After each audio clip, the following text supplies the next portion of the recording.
Welcome to Emotional Sobriety, the next step in recovery, with Dr. Alan Berger and Thom Rutledge. What a joy to be back with you guys after a couple weeks off the grid. Glad that we were able to get something out, though, in the interim, Thom. I kind of liked our conversation before. We mostly stayed on message, Alan, so not too much to worry about. Yeah, but we're trying to stay with our brand, which would mean basically I would not make that easy. We're all the guinea pigs of emotional sobriety. So really, as long as we're on camera, the show's on brand. I turned 40 on the road, and then I turned 8 in sobriety years. So it's been some milestones as 8 well. in sobriety. That's phenomenal. I didn't know you before, but I heard your stories as you tell them. But even since we've met, I think we could probably say that for all three of us. But I can certainly say that I've watched you grow, and loved being a part of that. Thank you so much. Okay, so I post all kinds of crap on Facebook, and Hmm. then I posted my sobriety birthday, and basically it was like all of the riders of Rohan showed up. There was like 100 people were just like, I'm so happy for you, and Wow. encouraging, and I just it's a reminder. I just feel like addictions touched so many people, if not directly, then indirectly through family and friends. And it's just like it's very life affirming to know that just like so many people wish you well, like and all I did was I had this horrible illness, but like Well, but a lot of support, right? Alan, you and I remember the days when this was still a taboo. You didn't. Most people were embarrassed. Didn't talk about it. A lot of people had no idea what recovery was. It's like, I mean, part of the reason you get to hear that stuff is we have succeeded at educating the public so much since you and I were beginning in the business, since you were there before I was. But it's like, I know when I was starting, it's like I remember when the first country music star Larry Gatlin came out and was honest about his cocaine addiction. It was huge news. So we've come so far, and I love the fact that you have that kind of connection with people, and you've learned how to receive that love.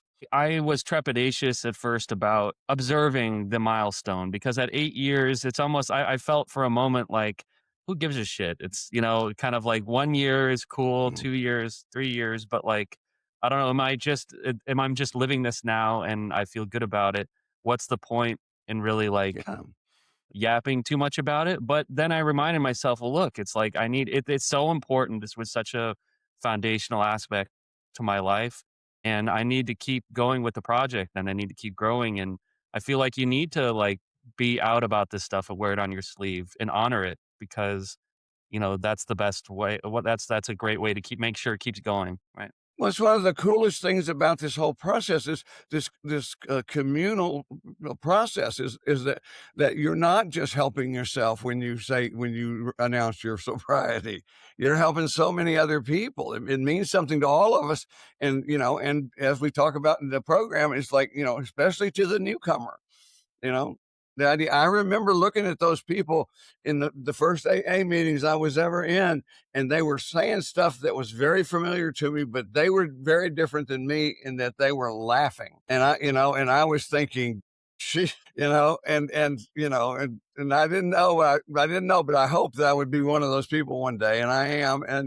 It's like, and it's not like we're laughing it off. It's just that we have changed and that's what we teach with emotional sobriety too. I think it's a changing perspective, broadening our perspective, understanding what, really getting clear about what's important. I would love to hear what you are, as you reflect on your 8 years, what you've learned about emotional sobriety during this time. Yes. This is a way of me directly answering that, but it also dovetails with some of the work you've been doing on the emotional sobriety workshop. Physical sobriety, while it's a tough mountain to climb, and kind of that initial period of constantly reaching for some chemical outside yourself to be okay with the world, while that's, crucial, then there's this ocean of progress that needs to take place. And, some people don't make that progress. Some people just, they get clean and, or I like that expression, they put the plug in the jug and then that's kind of it. And they just white knuckle it, with whatever their addictive condition is the rest of their lives. But what emotional sobriety's been for me is just that process of being okay even if rather than okay only if. And every day got to do it all over again. And a lot of days I don't want to do it, and a lot of days I can't do it. And when you say some days I can't, I mean, see, I don't think that's true. I think that we don't do it to our satisfaction on lots of days. All of us, we need to be able to be dissatisfied with something because that's part of motivation, and that's how we keep growing. But it's like I mean, like I've said more and more lately, is if you learn something that day, then that's a successful day in recovery. And if you learn something and you are going to you apply it, that's even better. But no, I think. But I also want us to get out of that black or white. I can or I can't, or it was a good day or not a good day. It's like because it's just a mess. It's just hard. And and some days anybody can have a good day on a good day, but where we really learn where our integrity grows is when we're struggling. I want to keep working, man. I want to keep Mhm. working. Okay. So I was in France with my buddy, who I love very much, who is a daily weed smoker, and he's rolling up a joint in front of me, and he's so how's the sobriety going? And I'm just I don't want to be judgmental towards him, and but I'm just trying to figure out, both interrogate my own thoughts and then kind of like answer him, as honestly as I can. And I'm just like, well, I owe my entire life to it. It's like everything that I value in my life currently, including my ability to travel all the way to France and sit here with you and to be present, I owe to my decision to get clean. And then I did talk a little bit about emotional sobriety, and I talked about how I had a lot to clean up, even and maybe especially after I decided to, not put those chemicals in my body. And yeah, so anyway, so that's that.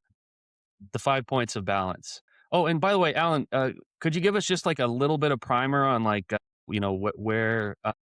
where we are sourcing these from, and kind of like how you brought them or we brought them into the emotional sobriety conversation? Yeah. Well, as you know, Patrick, I've really tried to apply the ideas of differentiation to emotional sobriety, as one way of looking at, the experience we have and what is underlying our emotional dependency, right? Is this lack of differentiation.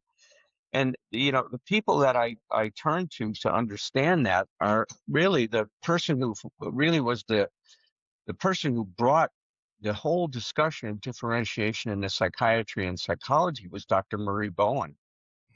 And so I take a lot from his writings, but also two other people. Dr. Michael Kerr was a very close disciple of Murray Bowen, and they wrote his book Family Evaluation together, which is for many people feels like the textbook of differentiation and the Bowenian approach to family therapy. So that's one thing, one source. The other source is Dr. David Snarch's books on intimacy and desire and his book on passionate marriage.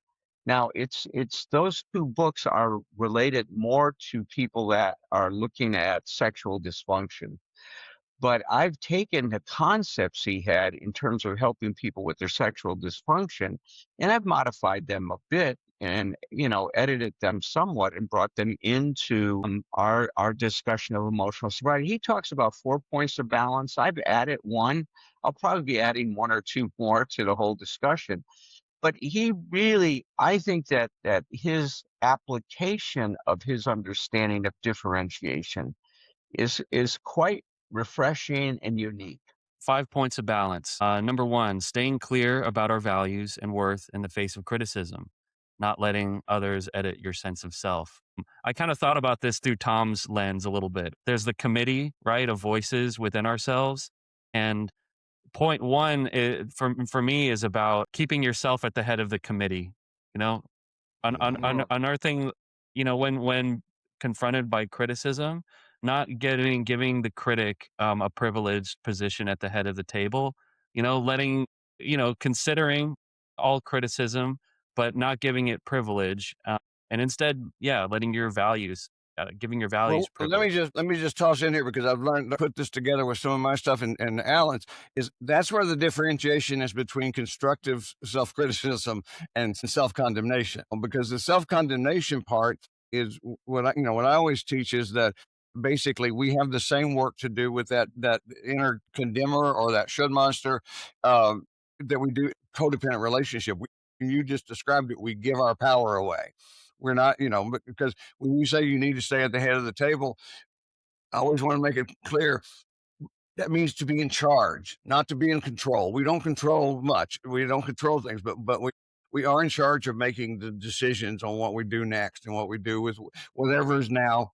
Alan, you talk about this a lot about what's next. It's like that moment in time is decision, and that's you know I think long before, at least for me, long before I was using language of of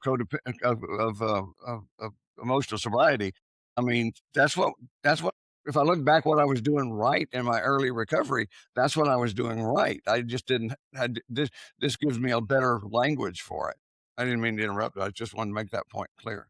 No, you weren't interrupting. What does that bring to your mind, Alan? Well, it's a couple different things it brings to my mind. What you're talking about, and this is a very important part of understanding this first point of balance, right?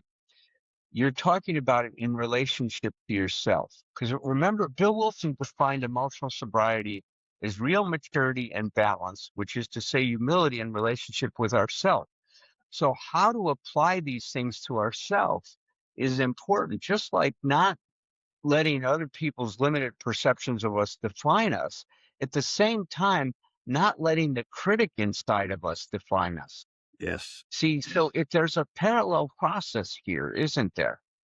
In terms of the way that I need to deal with life and other people in terms of not taking on their criticism and defining myself by it, I need to do the same thing with my internal critic. Yes. And you really captured that well in what you were saying, Patrick. And so it's very important to note that what we're learning here applies to every relationship we have with ourselves, with others, and with life. And even our relationship with our higher power, God, as you understand them. All of this stuff really has so much application across the board. And so you're talking about how do we deal with that internal, I like Thom calls it the should monster, and he brings out that little thing that he shakes with us and stuff like that. And I love it because he's embodied it. And we all have that. Every one of us have that should monster, that top dog, whatever you want to call it, the critic Mhm. inside. The critical parent is what they call it in ACA. There's a lot of different ways to refer it, but our relationship with that part of us becomes very important for our well-being, for our emotional sobriety. Because when we look back at and self-acceptance, and let's tie it to that for a minute, the first, you know, principle of self-acceptance is to have an utter refusal to have an adversarial relationship with yourself, is to be your own friend. So it ties in beautifully with self-acceptance. And, we saw that when we started to explore self-acceptance and stuff like that with Roger. And when he came in and we were talking a lot about Nathaniel Brandon's work and relating it to self-esteem, we see it's a glove in a hand kind of a deal. It's so relevant to our well-being to be able to have a healthier relationship with our committee. And that's what Thom has been advocating in his intrapsychic work for a long time. Well, it's where you put your identity too. I mean, I like to explain to people, sure, all of these are parts of ourselves, and I also like to remind people all the time, don't get too carried away. This is all metaphor. They're not little people running around inside of you. Don't get too concrete. But the idea here is that it's that shortcut that you and I came up with a long time ago, I think, Alan, which is the differentiation. The shortcut to differentiation is me, not me. And so Yeah, so that's when the right. shed monster, when there's a voice, basically nowadays I just call them saboteurs. When the saboteur is talking, telling you something, they tend to have when we first get into this work, they tend to have more credibility than others. I'm going to get carried away with it, but the idea is they are always unsolicited, just like rude people. They're unsolicited. The truth is, the wiser people in your life, they're there for you and they will talk to you, but you need to ask. You need to invite them in. We have to do the same thing with our intrapersonal work. It's like that people think, because the wisdom doesn't is not as verbose, it's not disrespectful, and it usually does scream at us. So, if we have these other guys, it feels like screaming at us all the time. So they really, if we don't do the work of doing that differentiation on a very, I start at a regular basis, but constant basis in the beginning, it's not just consistent, it's constant. Because basically you can get the concept, and you can come over here in one of our offices and sit in a chair and not understand the different chairs and that kind of stuff. It's not gonna The concept will be good, but it's not gonna work for you unless you actually learn to practice it. And that's That's what it. that's what we do with initial sobriety, but also emotional sobriety is so much about understanding who you are and who you want to be. Right on, Tom. So the second point of the 5 points of balance is calming our anxiety and comforting our emotional bruises or trauma, which to me, and I'm sure there's a lot more to it, but it's about self-care. And I have a friend in recovery who he talks a lot about slowing things down. When you're overwhelmed, slow it down. The story of the last year, 6 months to a year for me has been overwhelmed. So I've had to figure out a lot of little tricks that aren't pounding a handle of vodka to calm my anxiety. On this particular trip, even though I'm out of town, I'm on vacation, I'm not immune from anxiety or, different stress. So I've been watching a lot of films on my laptop when I have some downtime and then writing about them. And that is a very soothing activity for me. I've 28. got the time to do it, so I've been indulging in it. And it feels really good. And you know, back at home, I've got a lot more work swirling around, so I tend to be guilty sometimes about taking those 2 hours out to just, like, watch a movie.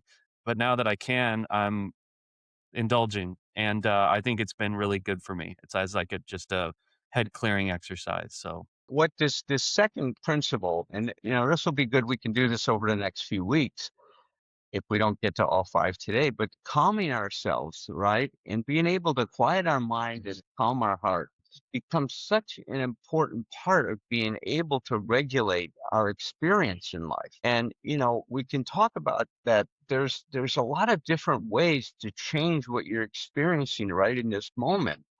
We've talked about is how when you change your language and your perception of something, how powerful that can be, right? So that's one thing, is to change how we're looking at an experience can change the feeling dramatically. I think I've talked about when I was in line at the Bank of America, and this woman, this 85-year-old woman, was up at the counter with this young man and the teller, and he was having this wonderful conversation with her. And I was impatient because I wanted to deposit my checks and go have lunch with Dan Griffin right over at the sandwich shop. And I'm standing there getting anxious and getting angry about, right, because they're taking so long. And then all of a sudden, I looked at the situation from a different perspective, and I saw the kindness that was going on. And all of that tension inside of me about having to get this to happen right now was gone.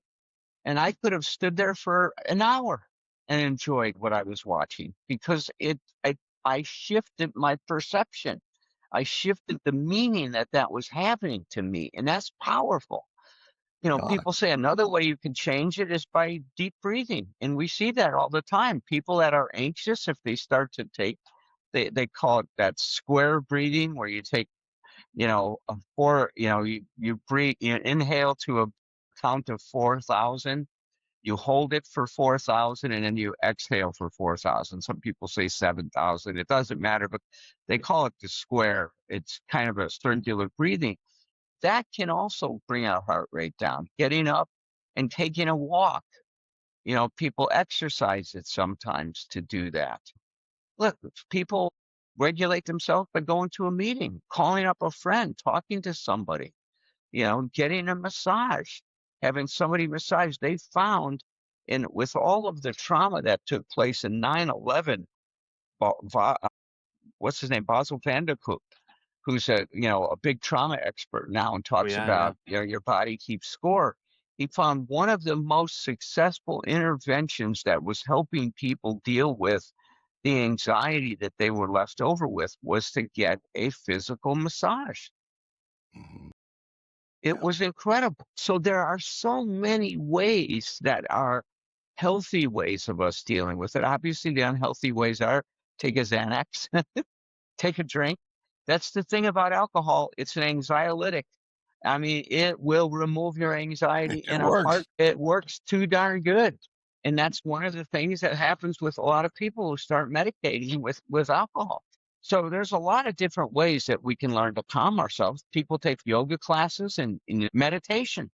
Another great way of dealing with One it. of the things, Alan, I want to say about listening to what you're saying is, and this is a big piece of, I think, emotional sobriety is we do learn. You said that we had to learn new tricks, Patrick. We do learn new ways to get through things. We get to survive things, to be okay. But what we're really talking about is another shift in perspective, which is we're using these situations. This is that positive opportunism. We're using these situations to learn something.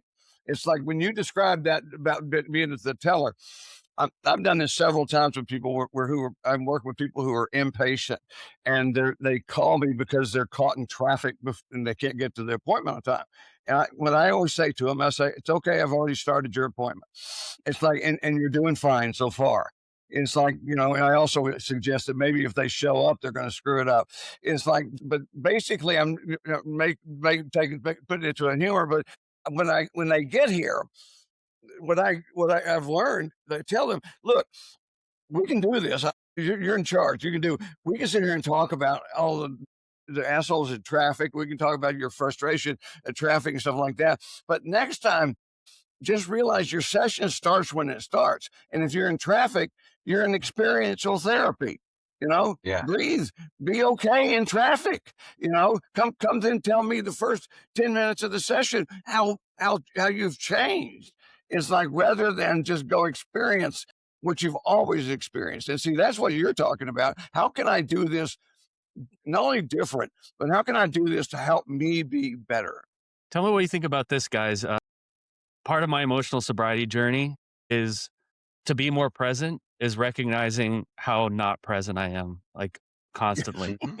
Like Amen. like like, I'll be having like, I'm so not present, like, I'll be having fun. I'll be in a fun moment. I'll be in a romantic moment. I'll be in a very, like, creatively engaged moment, and I'm already thinking about how do I get out of this moment?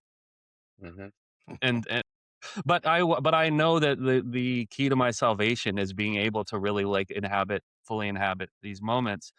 And so I And guess, yeah, like, that awareness is always the first step of that. So that's beautiful. the third one is grounded responding and not overreacting or underreacting when there's tension or anxiety. That's a big one. That's such an important one. Is that you remember we've defined emotional sobriety as having an appropriate and honest relationship with reality. Another way to say it is that our response is aligned with reality. Now, what does Congruent. that It's mean? That means, you've yeah, used the word congruent, Alan. I love that. That's what we're congruent, doing. right? That we're congruent with reality. That means I don't overreact to it or I don't underreact to it. Let's say, what was it the other day? I was working with a couple last night, and they're wonderful couples. They're later in life. He's struggling with probably a diagnosis of Parkinson's. She's a psychoanalyst. It's such a trip to watch them interact. It's a lot of. I mean, I love them. They're Mhm. wonderful people. Both of them are good people, and so they were at a funeral the other day, and they were driving to afterwards that they were going to the cemetery for the burial, and a couple cars were caravanning, and she assumed she was a passenger, that he was following the caravan, and he had his GPS on, and he was following this wave program. So they got to this intersection, and everybody else was turning right, and he was going straight. She says, "But wait a minute, wait, they're turning right. They're not going straight." And he says, "I'm following my GPS." And they got in this big fight over which way they should have gone. Now they got to the hotel. They got to the cemetery, I should say. Oh no, it was a hotel. They were going from the cemetery to the hotel for a kind of a shiva. And they were going Mhm. over to the hotel for people to share, right? And to talk about the experience they had with this woman. And so they got there, right? They didn't get there the way she wanted him to. They got there the way that his waves took us. They had such a big fight over how they were going to get there. And to me, it was an overreaction to the whole deal because the bottom line is they got there. It's just that how they got there was so heat debated with a lot of heat, with a lot of energy. Yeah. And she was right, and she was going to prove to him that he was wrong. He should have listened to her, and he was going to prove that she was wrong, and he was going to listen to her. And they were both off into the power struggle. And they were both And right. it's whose way is it going to be? And unfortunately, a lot of our relationships after with someone for a period of time devolve into that. Well, and you also, this is, I mean, there's so much in this. I do think we need to stay with the 5 points for a while, but it's like, because the one thing is that what you have to ask, if you're paying attention with emotional sobriety, what you ask there is the reaction. It's not the reaction is wrong. It's the reaction is, what am I reacting to? Because I think Yeah, I call it the illusion of overreaction. I think I'm reacting to the fact that we disagree about these directions, but clearly yeah, that's looking at right. my reaction is bigger than that. So I need to go inside and ask that question as many times as I need to ask it to get information, because I'm responding to some other, and I think it's always fair to say we're responding to some fear inside. And so, Yeah, what are you afraid of? It's like it's so powerful just to not judge these, and that's what you're talking about. Where you have a couple too that get caught in it, but they can talk about it ultimately, and you get out of the judgment, and you just learn.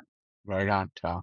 The real trick with relationships and with loved ones is there are going to be instances of like emotional combat. Like you have to you are in combat with this person that you love, like on a fundamental level.